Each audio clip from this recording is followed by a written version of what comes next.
Hi, it's the Zipper Lady, and we're going to do some quick fixes on some jacket zippers today. And there are a couple of things that you can do that are easy to do, and then depending on your skill set with a sewing machine, you may need to have a professional do it for you. So this is a old fleece vest from Eddie Bauer, and the bridge has broken off with the pull on it. Chances are real good it happened in the dryer. Really quick way to wash your zippers in your jackets and your vests is to turn it inside out. Zip your zipper up all the way, or at least most of the way, and then just turn your garment inside out before you put it in the washing machine in the dryer. And that will save the bridge from getting caught. So let me give you a little bit of anatomy. So if it's on you, it's called a left insert if it's in your left hand, and it's a right insert if it's in your right hand. So if for some reason you needed to replace more than this, if you're going to replace the whole zipper, in the United States, you'll normally find a left-hand insert, and you don't really have to worry about it. Sometimes if you have a garment that was made in Europe, or maybe Israel, well, those are usually the ones. They're usually a right-hand insert for men and a left-hand insert for women. So this is the zipper coil. This is a coil zipper, and it looks like just nylon fishing thread sewn onto the edge of the tape. This is the box. This is the pin or the bayonet. This is the head. This is what it looks like on the back side, and pay no attention to the numbers on the back because it could be a mold mark or it could be the size, but you never know. So don't be fooled. Anyway, and so what we're going to do is we need to have a series of heads so that maybe one of them will fit. And taking this head off so we can replace it with a head that actually has a pull on it is really simple. All you do is run it up to the top. And the top has a top stop on it that looks like that. And you turn it to the back and you pop the top stop off. Oops, I'm going to lose the vest. You pop the top stop off, and then the head should come off.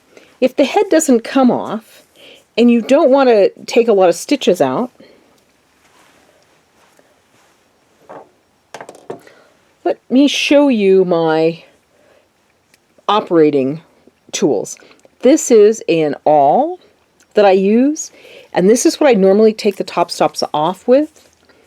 I take them off from the back and I pop it underneath and up, and then you replace the top stop. Or I have a pair of very smooth pliers that I use to put the new top stop on with. And this is what a new top stop looks like. It's a U, and you're going to put it on and squeeze it over the teeth like that. Okay? And then these are my nippers, which I absolutely adore. They're good for all kinds of things. And then these are two of my seam rippers. This one is very inexpensive and probably came from Walmart. This one comes off of my website, and it's actually surgical steel and has a very sharp point, and I have scars on my hands to prove it. And the sharpness is on the inside here. And I use them both when I'm taking out a zipper. And then if all else fails, when I can't get the top stop on, I use these for the top stop. So all I'm going to do is that this is, as it comes up to the top, it doesn't want to pop off the top.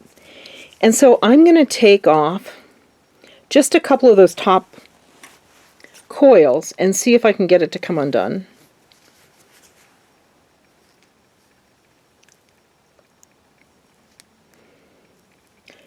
And then we're going to put a top stop back over the top of it.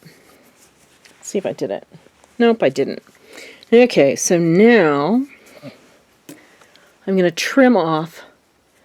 And I'm really trying hard not to trim the tape. All I'm trying to do is trim the plastic off of the tape, because it will fray in the laundry unless you put some glue over the top of it. And this is not... Oh, there it goes. I just had to pull it really, really hard and it came off. Now we're going to see if we can find another one to put on. And you put it on so the pulls are on a head. And this head, this is called the butt end and this is called the nose end. And you're going to put it on from the butt end first, over the tape, and over the teeth if you can get it.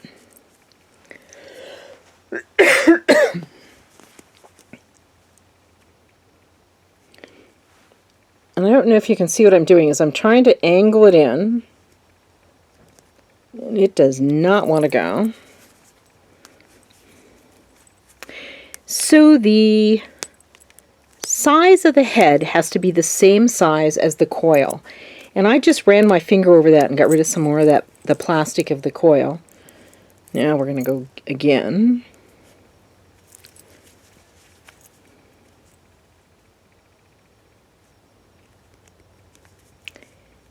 And, you know, you really can't break it.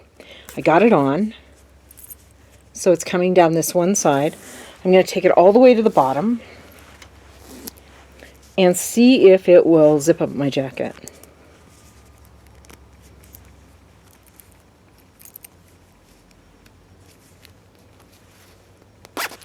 There it goes.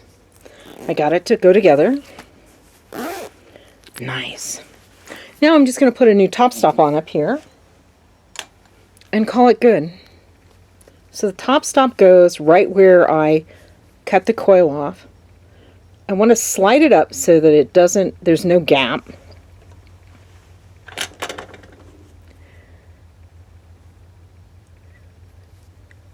And I normally put these on at an angle. I don't know if you can see this. For me, it's about leverage. But see how it's at an angle? And I just squeezed it hard. And then I'm going to go in with my other pliers and give it a two-handed squeeze. And it's done. So that's the easy one. Now if you have a zipper and it's separating at the bottom, which is what this one is doing,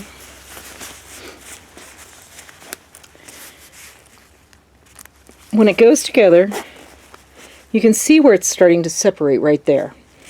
And this can be caused by a couple of different things.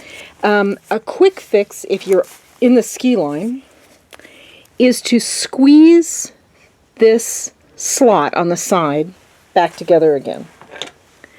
I normally work from the back side and I squeeze it just a little tiny bit. But you have to be really careful.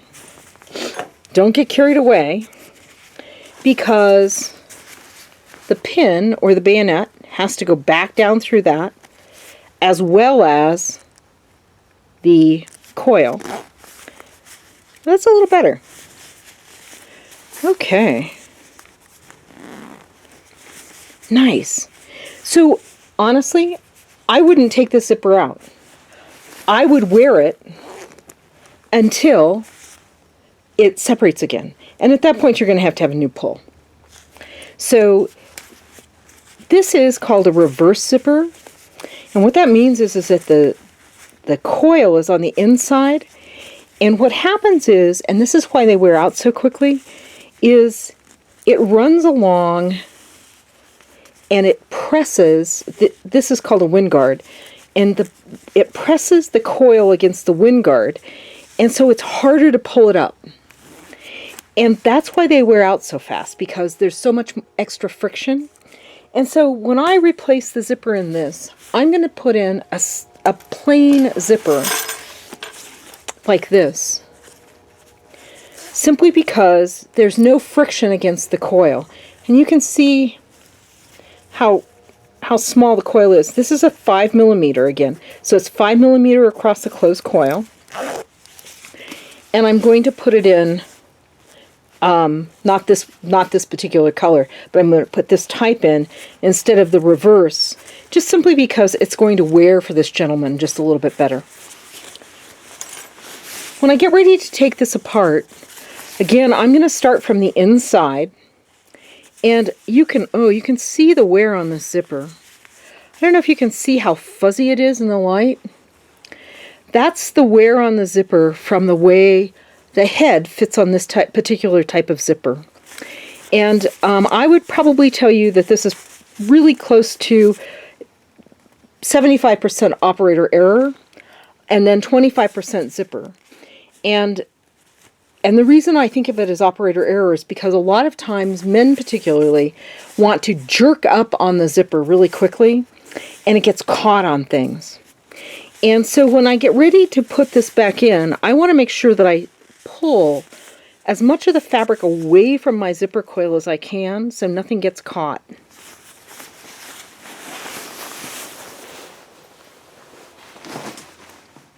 Now this is a 3 reverse, which is, so this is a 3, and the one in the last one was a 5 or a 7, depending on who the manufacturer was. This is a 7 pull. Let me see if I can find you a 3 so you can get a comparison. So this is a 7 or a 5, depending on which manufacturer you deal with. And this is a 3. So you can see how much tinier it is. And they put these really lightweight zippers in these new ski jackets. And it's a reverse, so it runs on the back. So here's the coil on the back side. But the deal is that it's so small that there's no way you can get the box and pin together with a pair of gloves on. And so what happens is that people don't get it all the way pushed into the box, because the bayonet has to go all the way to the bottom of the box, and then they jerk on it to try to get it to come up. And it doesn't work because it isn't engaged. And one of the things, just look at your the bayonet on your own jacket. And you will notice that there is a there's like usually either a little tooth or there's a hole. And what happens is that the opposite's on the other side, and those two guys fit together inside of the box. And then you zip the zipper up. And so that little tooth, I'm going to try and get it closer so you can see it, but I'm not sure if you can, because it is teeny on this. Rotating it so you might be able to see it. It's right there. That thing right there and this end right here is what will fail because it's so small. So again, I'm going to put a regular zipper in this. And the way this was put together, thank goodness, this is an Eddie Bauer, and this is a down coat, and look at how they've serged it so the down doesn't come out. That's a bonus. Most manufacturers don't do that. And so I'm going to fold this back, put the new zipper in, and top stitch the new zipper. This is the old one, obviously. The new zipper this way, wind guard, top stitch this all together. And then what happens is that you turn it to the back side and put the bias back on to cover up all the seams. I've marked this because as you get ready to sew this back in, you're going to have to be really careful to line up all of the stripes from the down, otherwise it looks goofy. So if this is past your abilities, take it to a professional and have her do it. Just simply because she's probably done a few before and she knows how to put it together. This jacket took me 6.5 hours to take apart. I probably do 20-25 jackets a week, and it took me 6.5 hours because the fabric was so thin, the thread was so thin, and there were so many stitch lines. And you always want to start from the back, because if you make a mistake and you slip with one of your implements of destruction on something that's this fine, this thin, what happens is that you make a great big hole and you can't fix it. So you always start on the back, and you start very carefully with this seam ripper, and you take one stitch at a time before you use this. And if you have a sewing birdie or a clamp works really well. And what I do is that I clamp it open. So these are the clamps that I use. And I clamp it to get this part and open it up, and then go this way to take it apart. But you have to be very careful. Anyway, so that's it. And then this guy is a molded tooth. And this is a size 5. Oops. And you can see where the pull came off. It came off right here, and then it's frayed right below it where the one pin is. And so this is going to have to be replaced. And again, I'm going to start on the back side and start looking for threads that are kind of sticking up a little bit that I can tease open to get this started. This is a size 5 molded tooth zipper. And can you see how the zipper is wavy like that? When I put the new one in, I'm going to put it in so it's flat. And part of the reason that it wore funny and probably caused this to happen down at the bottom is because of the way it was sewn in. So this one's going to get sewn in, and again, there's all of these layers. There's a knitted collar, and I can feel that there's probably 4 or 5 layers in here. And you have to be really, really careful as you're taking it apart. And then you always want to make sure that you line up the collar seam with the seam on the outside when you start stitching it back in. Anyway, that's it.